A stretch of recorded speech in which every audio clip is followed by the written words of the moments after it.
निवृत्त होकर स्नान करने वाले लोगों के साथ क्या होता है? निवृत्त स्नान को लेकर शास्त्रों में क्या बताया गया है, जानेंगे आज इस वीडियो के माध्यम से। नमस्कार दोस्तों, राधे राधे, जय श्री कृष्णा। स्वागत है आपका फिर से आपके अपने चैनल पूजा वॉइस ऑफिशियल पर। आपने अपने घर में बड़े बुजुर्गों को कहते तो सुना ही होगा कि कभी भी निवृत्त स्नान होकर नहीं करना चाहिए। भगवान श्री कृष्ण द्वारा बताई गई वस्त्रहरण लीला से पता चलता है कि निवृत्त होकर स्नान करने के क्या क्या नुकसान हैं। आप स्नान करते समय अपने शरीर पर तौलिया या कोई अन्य वस्त्र को लपेटते ही होंगे। अगर ऐसा नहीं करते हैं तो आप कितनी बड़ी गलती कर रहे हैं, शायद इसका आपको भी पता नहीं होगा। अगर आप यह जान लेंगे आखिर क्यों निवृत्त होकर स्नान नहीं करना चाहिए, तो आप चाहे बाथरूम में स्नान करें या कहीं और, आप ज़रूर वस्त्र धारण करके ही स्नान करेंगे।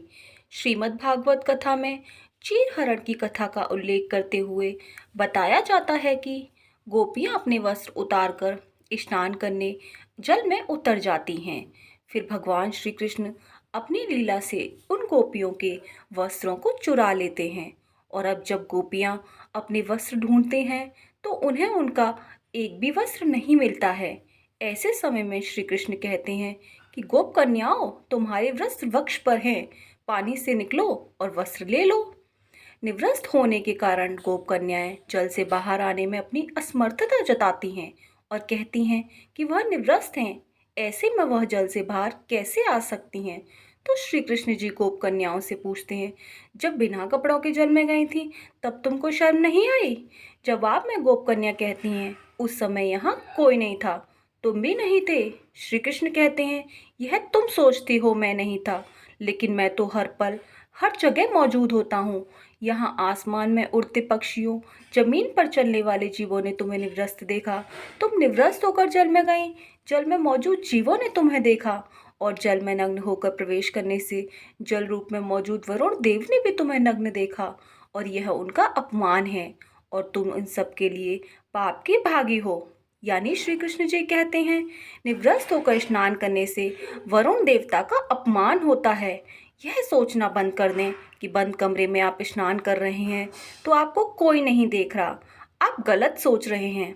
वहाँ मौजूद सूक्ष्म जीव और भगवान आपको देख रहे हैं और आपकी नग्नता आपको पाप का भागी बना रही है। लेकिन इन सबसे बढ़कर एक कारण है जो निवृत्त होकर स्नान करने वालों के लिए नुकसानदायक होता है।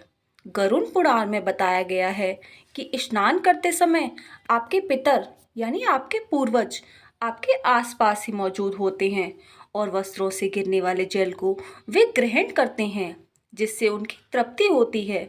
निर्वस्त्र स्नान करने से पितर अतृप्त होकर आपसे नाराज हो जाते हैं, जिससे आपका तेज, बल, धन और सुख सब नष्ट हो जाता है।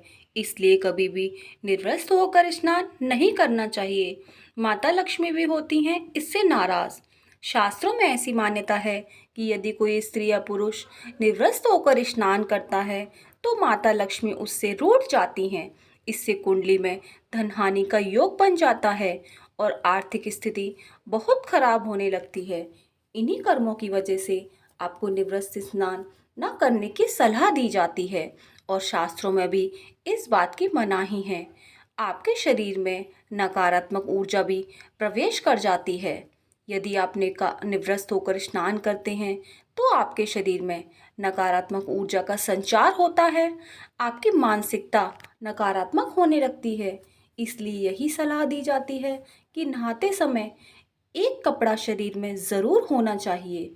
तो दोस्तों, ये है नुकसान निवृत्त होकर स्नान करने के। हमारे शास्त्रों में भी बताया गया है हमें निवृत्त होकर स्नान नहीं करना चाहिए। तो दोस्तों, कैसी लगी आपको हमारी यह वीडियो? अगर अच्छी लगी हो तो अपने सभी दोस्तों के साथ इसे शेयर ज़रूर करें और हमारे चैनल को सब्सक्राइब करें। वीडियो को लाइक करना ना भूलें। आप सबका प्यार और सपोर्ट हमें ऐसे ही मिलता रहे। आप सबको ढेर सारा प्यार और ढेर सारा धन्यवाद। तो दोस्तों, कल फिर मिलते हैं एक नई वीडियो के साथ। तब तक के लिए आप सबको राधे राधे, जय श्री कृष्णा। धन्यवाद आप सबको। आपका दिन शुभ हो।